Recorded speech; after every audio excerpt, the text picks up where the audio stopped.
Salut, ici Maxime Johnson. Apple a lancé la semaine dernière l'iPad mini, qui est sa première petite tablette. Alors, si l'iPad mini, c'est la première tablette vraiment à offrir un petit format pour Apple, ce n'est pas du tout la première tablette du genre sur le marché. D'ailleurs, son plus gros compétiteur est probablement la Nexus 7 de Google. Alors, comment est-ce que les deux appareils se comparent? C'est ce qu'on va aller voir d'un peu plus près. Une des grandes différences entre l'iPad mini et la Nexus 7 est par rapport au design.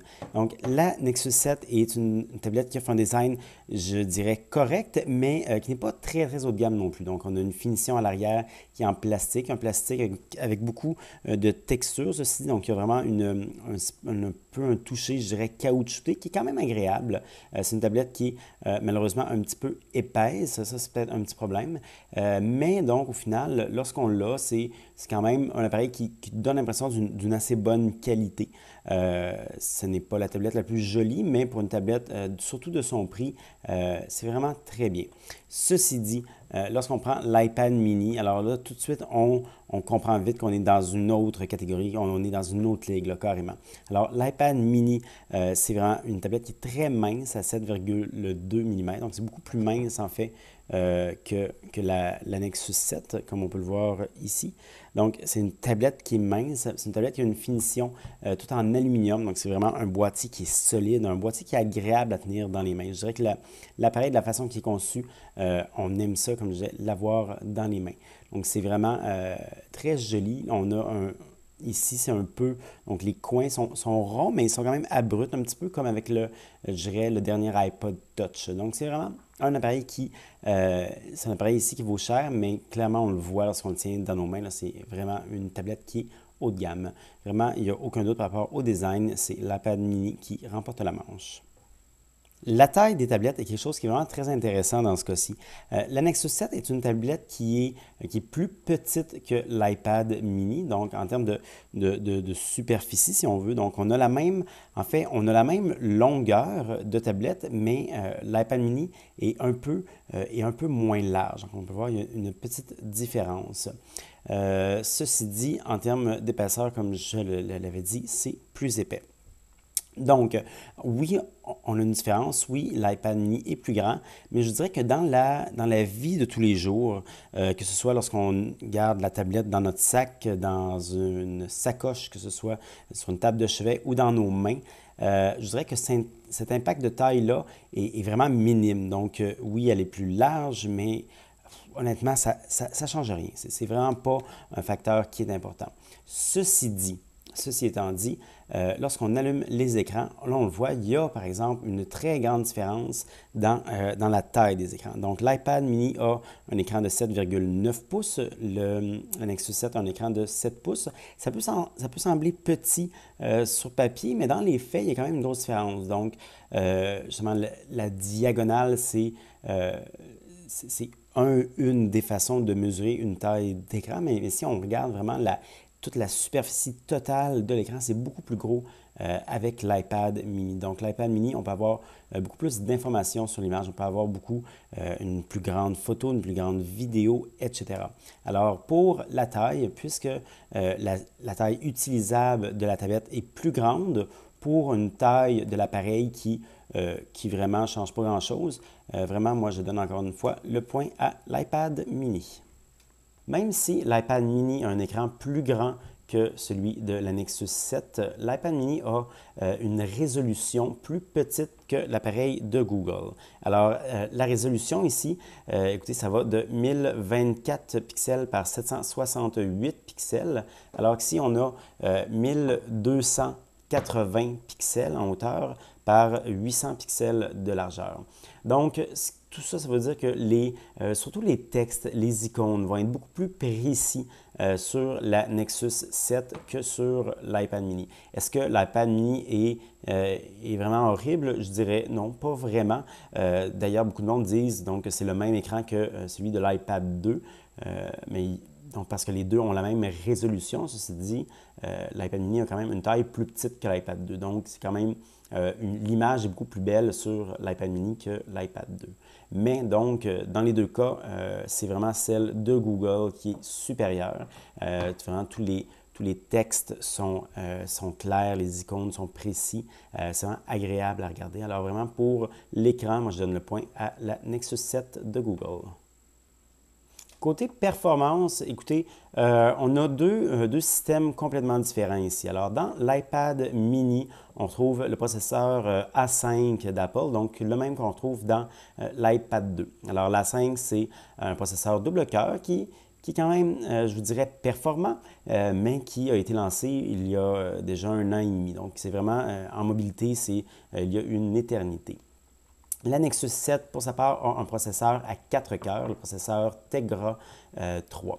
Donc, le Tegra 3, écoutez, ce n'est pas le processeur le plus récent non plus. Donc, c'est un processeur qui date de l'été dernier, mais il est encore très performant. Et je dirais qu'au niveau juste du potentiel, donc, le Nexus 7 a plus de potentiel que l'iPad mini. Maintenant, pourquoi je parle de potentiel? C'est parce que dans l'utilisation réelle présentement, que ce soit pour faire des jeux, que ce soit pour faire des applications lourdes, je dirais que les deux appareils fonctionnent bien. Les deux appareils sont capables de faire fonctionner les applications les plus lourdes, les jeux les plus lourds de leurs boutiques respectives.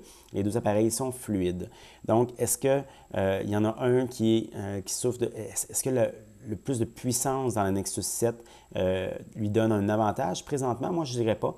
Mais à long terme, donc peut-être dans 1 an, dans 2 ans, dans 3 ans, lorsque les applications et les jeux vont continuer d'être plus performants, donc d'être plus demandants, c'est possible que l'iPad mini vienne avoir un petit peu plus de misère là, à tout faire fonctionner ça. Donc, présentement, c'est la même chose, mais à long terme, moi, j'ai envie de donner l'avantage à la Nexus 7. Alors, on va parler un peu de la connectivité et des ports. On va commencer par l'appareil de Google, la Nexus 7. Alors, au niveau des ports, écoutez, c'est très rapide à faire le tour. On a ici un port micro USB qui permet de transférer les données et de recharger l'appareil et c'est tout. Donc, on n'a pas d'autres ports, on n'a pas de possibilité d'utiliser ce port micro USB-là pour, par exemple, brancher un câble HDMI. Ça, c'est impossible. On n'a pas non plus de fente pour une carte micro SD et autres.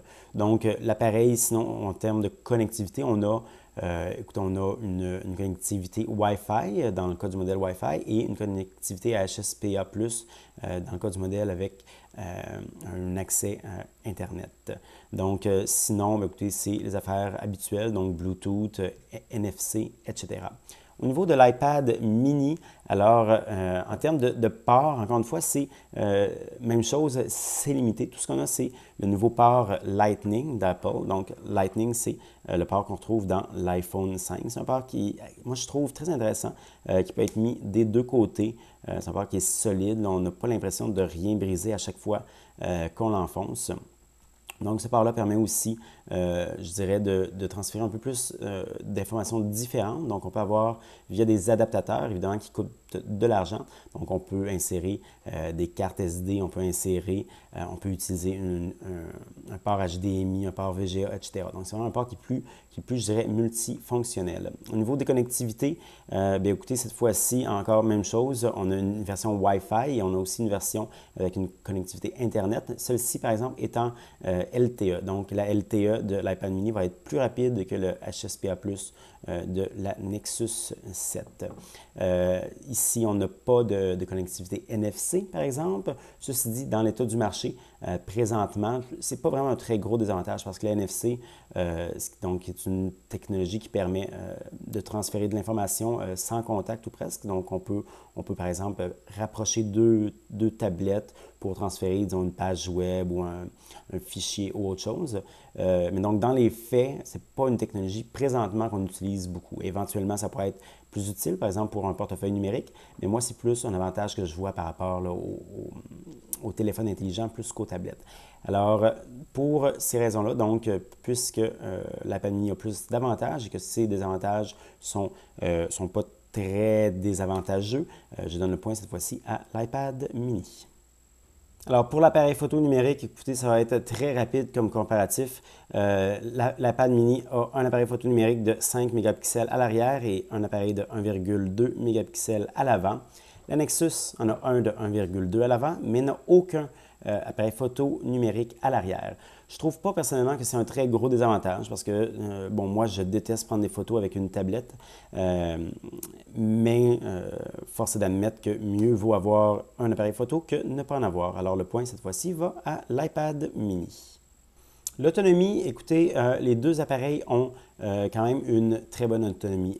L'iPad mini à recharge pleine nous offre une autonomie annoncée de 10 heures et celle de la Nexus 7 est de 8 heures. Écoutez, je ne vous mentirai pas, 10 heures, 8 heures, c'est des chiffres, mais dans les faits, ça peut changer. Donc, ça peut des fois être un petit peu plus même, mais ça peut surtout être moins, donc selon l'utilisation qu'on en fait.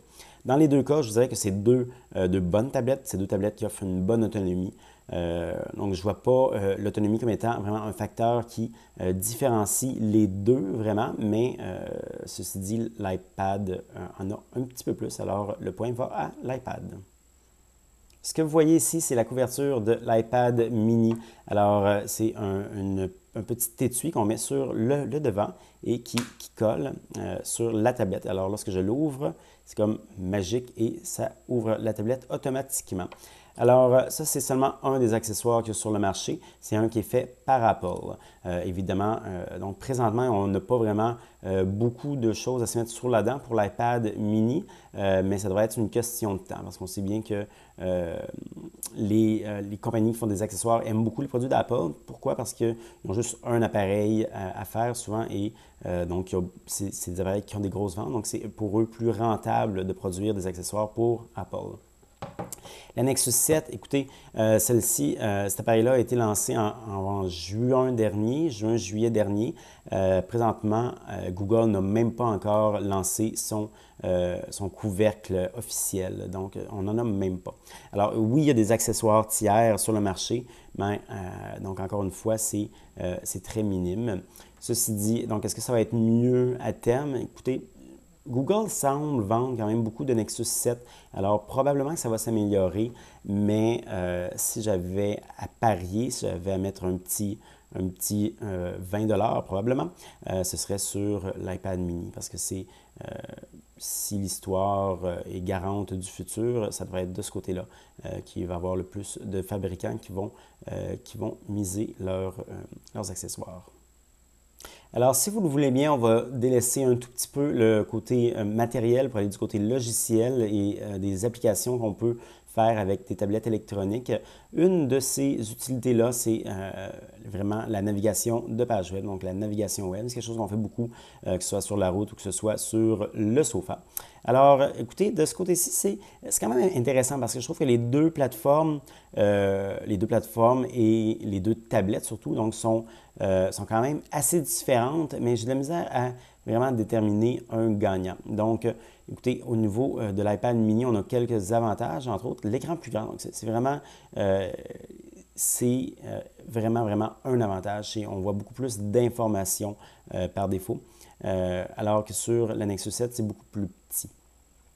Donc, et même lorsqu'on agrandit, donc c'est plus à cause de la taille, c'est plus à l'avantage de l'iPad mini. Ceci dit, la Nexus 7 a d'autres avantages. En fait, comme je disais plus tôt, le texte est plus clair, ça c'en est un. Et aussi, donc, la plateforme est un petit peu plus, je dirais, un petit peu plus polyvalente. Par exemple, c'est possible d'installer le logiciel Flash. Ceci dit, Flash, donc ce n'est plus vraiment supporté. Donc, c'est un avantage qui est déjà très petit et qui va être de plus en plus petit. Donc, pour cette raison, je vous dirais que je vais mettre une nulle sur la navigation web. Une autre utilité qu'on peut faire avec les tablettes, évidemment, c'est regarder des films, regarder des séries télé. Alors, je vais vous dire, sur ce point, je trouve que les deux appareils se ressemblent beaucoup. Donc, l'iPad mini a évidemment l'avantage du plus grand écran, sauf que comme on peut le voir, dans un film, disons en 16:9, cet avantage-là est quand même pas si grand que ça. Donc, l'écran n'est pas si plus grand que ça. La Nexus 7 a en théorie l'avantage de la résolution, mais donc, encore une fois, comme je l'avais dit un petit peu plus tôt, dans un film, c'est pas, je dirais que les deux vont quand même se ressembler beaucoup, donc l'œil ne verra pas une différence vraiment majeure. Au niveau du son, écoutez, mais là, j'ai fermé évidemment le son dans les deux appareils. Donc, on a quand même un son assez fort des deux côtés. Donc, je dirais que au niveau juste, donc ici, on a ici le haut-parleur du Nexus 7 derrière et celui de l'iPad mini est en bas. Alors, dans les deux cas, lorsqu'on prend l'appareil, disons, comme ça, dans les mains, c'est pas vraiment un problème, même si on pourrait penser que ça pourrait l'être, mais dans les faits, je dirais que ça ne bloque pas vraiment le son. Donc, au niveau de la force, les deux se ressemblent beaucoup. Au niveau de la qualité, j'ai tendance à dire que l'iPad mini offre un son un petit peu plus riche, donc vraiment un petit peu plus rond, si on veut, que le Nexus 7. Ceci dit, vraiment, à toute fin pratique, donc les deux appareils sont aussi bons l'un que l'autre pour voir des films. Alors, évidemment, les jeux vidéo sont un autre avantage des tablettes électroniques, vraiment une utilité très populaire, je vous dirais. Alors, de ce côté-ci, si tantôt, sur plusieurs des points au niveau de l'utilisation, je trouvais que les appareils se ressemblaient. Au niveau des jeux vidéo, vraiment, l'iPad mini a un très gros avantage. Alors, comme on peut le voir par rapport seulement à la taille de l'écran, vraiment, il y a une grosse différence. On a vraiment une plus belle surface de jeu sur l'iPad mini, ça fait aucun doute. Et aussi, donc, autre avantage de l'iPad comparé à la tablette Android, c'est sa boutique d'applications. Donc, la boutique d'applications, l'App Store, a vraiment énormément de jeux. On a beaucoup de nouveaux jeux. On a beaucoup de jeux indépendants qui sortent exclusivement sur l'iPad mini, sur iOS. Au niveau d'Android, écoutez, c'est beaucoup mieux qu'avant. On a aussi beaucoup de jeux, donc vraiment, c'est pas là le problème, mais il y en a moins. Donc, il y en a moins de qualité et il y a moins aussi, je dirais, d'exclusivité vraiment intéressante sur Android que sur l'App Store d'iOS. Alors, pour les jeux vidéo, vraiment, moi, je mets mon vote sur l'iPad mini. Une autre utilisation fréquente des tablettes, c'est pour la lecture. Alors, on peut lire beaucoup de choses avec des tablettes. On peut lire évidemment un livre électronique, comme j'ai ici avec la Nexus 7. On peut aussi lire des magazines et on peut lire évidemment donc toutes sortes d'autres choses, comme par exemple des bandes dessinées. Alors, de ce côté-ci, écoutez, chacun, encore une fois, a leur force et leur faiblesse. Moi, je dirais que vraiment, la Nexus 7, la résolution de son écran est un gros avantage, surtout dans la lecture de livres électroniques. Ceci dit, même pour la lecture de livres électroniques, l'iPad a aussi un peu d'avantage parce qu'il est plus léger. Donc, c'est peut-être plus agréable à lire, je vous dirais, sur l'iPad. Ceci dit, pour tout ce qui est plus gros, donc par exemple des fichiers PDF, des bandes dessinées, alors de ce côté-là, l'iPad étant plus gros a peut-être un avantage, mais encore là, c'est pas non plus, c'est pas l'iPad régulier, hein, donc on n'a pas, dans tous les cas, il faut zoomer. Alors, si on est par exemple dans un magazine, dans une bande dessinée, c'est pas vraiment agréable de lire une BD là, affichée complètement sur l'écran de l'iPad. C'est quand même juste un petit peu trop petit, en fait. Alors que sur un iPad régulier, donc c'était possible de lire vraiment sans avoir à faire de zoom. Donc, il faut faire des zooms, on peut faire des choses comme ça. Ce qu'on va faire aussi, la même chose avec donc, la Nexus 7. Oui, ici, alors, on a un avantage sur la taille, mais donc, ce n'est pas un avantage qui est si intéressant que ça. Mais ici, on a un avantage sur la résolution qui est je dirais, un petit avantage, mais on a aussi donc d'autres inconvénients. Alors, pour la lecture, honnêtement, que vous aimiez un ou l'autre, c'est la même chose. Donc, c'est vraiment, moi, je trouve, les deux plateformes qui se ressemblent. Et Android et iOS viennent avec plusieurs applications intégrées, donc des applications développées par d'un côté Apple ou par Google de l'autre côté. Écoutez, sur ce point-là, je dirais que vraiment Android a, selon moi, une très grosse avance sur iOS et sur presque toutes les applications. Vraiment, là, ici, j'ai ouvert Maps et Plans, c'est pas pour rien. Donc ça, c'est vraiment, je dirais, l'exemple le plus frappant de la différence entre les deux. Vraiment, Maps est beaucoup plus complet que Plan. Mais écoutez, chaque autre application, c'est souvent la même chose. Donc, par exemple, Gmail va être beaucoup plus efficace que l'application de courrier sur l'iPad. Le calendrier est mieux avec Google, etc. Donc, Apple a quand même quelque chose d'intéressant. Je pense surtout à l'application Rappel, donc qui est vraiment bien, surtout si vous avez d'autres appareils de Google, comme d'Apple par exemple, comme un Mac ou encore comme un iPhone. Donc, les applications intégrées, il y en a des bonnes des deux côtés, oui, mais je dirais que la plupart des gagnantes sont du côté de la Nexus S. J'ai parlé plus tôt qu'il y avait beaucoup plus de jeux sur iOS, sur l'App Store, que sur la boutique Google Play d'Android. Alors, c'est vrai pour les jeux et c'est vrai aussi pour les applications tierces. Donc, si vous voulez des logiciels vraiment, pour vous aider, des utilitaires et autres, il y en a plus sur iOS. Ceci dit, contrairement aux jeux, je trouve que ce qu'on retrouve sur Android cette fois-ci, c'est suffisant. Donc, toutes les applications qui sont essentielles, qui sont utiles, qui sont bonnes, vraiment, elles sont lancées pour les deux plateformes. Donc, vous n'aurez pas de problème. Et quand vous n'avez pas celle d'iOS, il y a un équivalent sur Android. Et même des fois, dans les logiciels, on peut avoir des affaires de plus sur Android que sur iOS. Ceci dit, règle générale, il y en a plus sur iOS, mais donc, encore une fois, je dirais que c'est un avantage qui est très marginal là, par rapport aux applications tierces. Alors, la personnalisation, c'est peut-être pas le point je vous dirais qui est le plus important, mais en règle générale, c'est quelque chose que les propriétaires d'Android aiment beaucoup. Alors, avec Android, c'est vraiment facile de personnaliser, par exemple, son écran d'accueil avec des widgets comme on voit. Donc là, moi, j'ai un widget qui est offert par défaut, mais qui m'offre des magazines, des livres, des films, etc.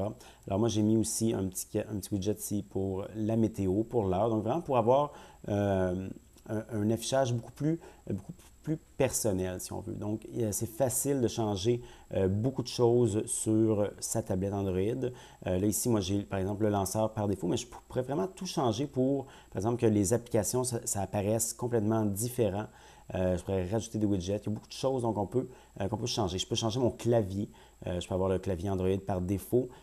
Mais je peux aussi avoir, par exemple, un clavier là, du type swipe qu'on glisse, un clavier de type SwiftKey qui prédit les mots avant qu'on l'utilise, etc. Donc ça, c'est vraiment, je dirais, une grosse force d'Android. Du côté d'iOS, il y a certaines choses qu'on peut changer. On peut changer les icônes de place, on peut changer l'image dans le fond d'écran, mais écoutez, c'est à peu près tout. Donc, c'est vraiment, avec iOS, ce que vous voyez, c'est ça que vous allez avoir. Avec Android, par exemple, vraiment, les possibilités sont très grandes. Alors, vraiment, l'avantage pour la personnalisation, il n'y a vraiment aucun doute, c'est Android.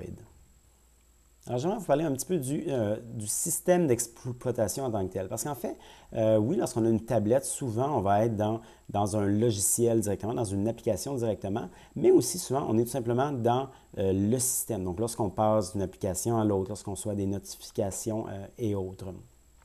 Sur ce point-là, moi, je vous dis que Android est beaucoup plus moderne, je trouve beaucoup plus agréable à utiliser. Donc, il y a vraiment beaucoup de choses là, que je pourrais vous montrer pour illustrer là, ce que je veux dire.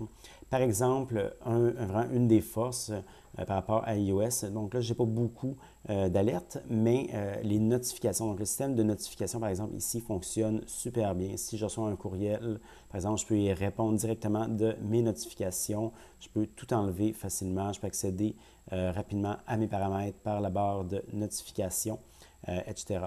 Là, j'ai aussi appelé un outil qui s'appelle Google Now, donc qui m'offre des cartes avec la météo, ça peut être avec les stations de bus près de chez moi et autres. Si je suis à l'étranger, ça me dit que je suis à l'étranger, ça m'offre un convertisseur de monnaie, tout ça.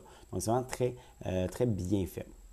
Alors, du côté d'iOS, écoutez, il y a beaucoup de choses que j'aime moins. Donc, les notifications, vraiment le centre de notification qu'on a ici, fonctionne beaucoup moins bien. Donc, il fonctionne moins bien. Les notifications, des fois, sont un peu invasives, je trouve, dans l'image. On n'a pas tout en haut. On ne contrôle pas toujours bien qu'est-ce qu'il y a, qu'est-ce qu'on peut enlever, qu'est-ce qui est actif, qu'est-ce qui ne l'est pas.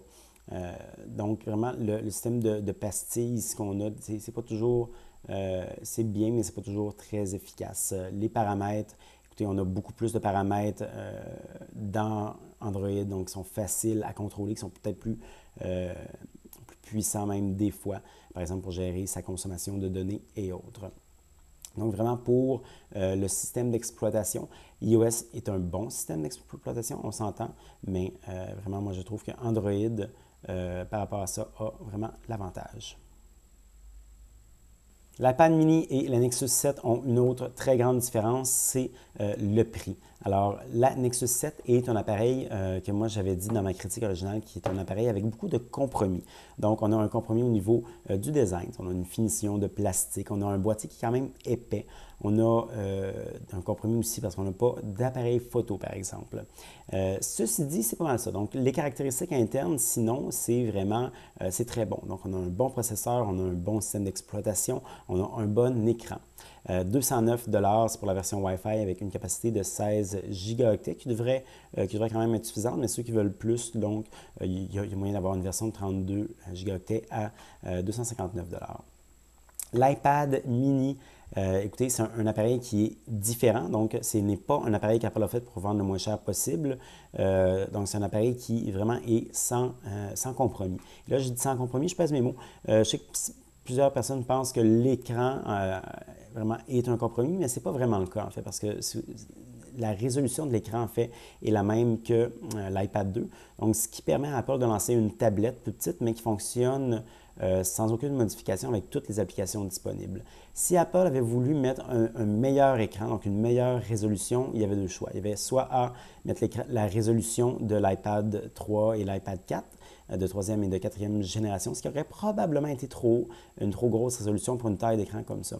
Sinon, il aurait fallu mettre une résolution entre les deux, mais là, écoutez, on aurait perdu les applications. Donc, honnêtement, moi, la résolution de l'écran, je ne vois pas ça comme étant un compromis, je vois plus ça comme étant un choix forcé, je vous dirais. Mais pour le reste, écoutez, on a un appareil mince, on a vraiment une qualité simplement exceptionnelle, on a l'appareil photo et on a vraiment une bonne connectivité. Donc, c'est un appareil qui est sans compromis, comme je disais, et c'est un appareil qui, évidemment, est plus cher. Alors, l'iPad mini est offerte à partir de 329 $ pour la version de 16 gigaoctets. Donc, 329 honnêtement, c'est quand même une bonne différence. C'est 120 $ de différence par rapport à la Nexus 7. Et si vous voulez la version de 32 gigaoctets, bien écoutez, ça monte encore et c'est à 429. Donc, c'est 100 $ de plus. Donc, c'est quand même une différence entre les deux qui est importante et c'est vraiment quelque chose qui va être à considérer.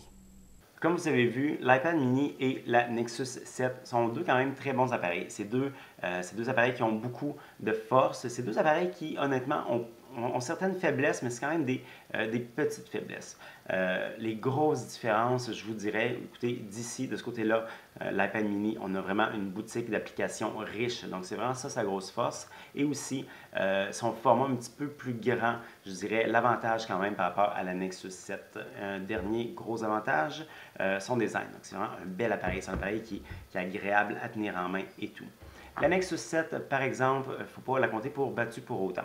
Alors, c'est quand même un écran, c'est un appareil qui offre un bel écran, c'est un appareil qui offre un système d'exploitation vraiment moderne, vraiment agréable à utiliser et surtout, c'est un appareil qui n'est pas cher. Alors, vous avez ici seulement 200 $ et ici environ 320 $. Donc, c'est vraiment quand même, je dirais, une bonne différence de prix entre les deux tablettes et c'est vraiment quelque chose qui est à considérer. Est-ce qu'il y en a une qui vaut plus le coup que l'autre? Pas vraiment. Donc, ça va vraiment dépendre de c'est quoi vos besoins, c'est quoi votre budget, qu'est-ce que vous recherchez dans ce genre d'appareil-là. Alors, j'espère vraiment que la petite vidéo vous a aidé un petit peu à vous y retrouver. Sinon, je vous invite à lire l'article qui accompagne cette vidéo et le lien est un petit peu au bas d'écran.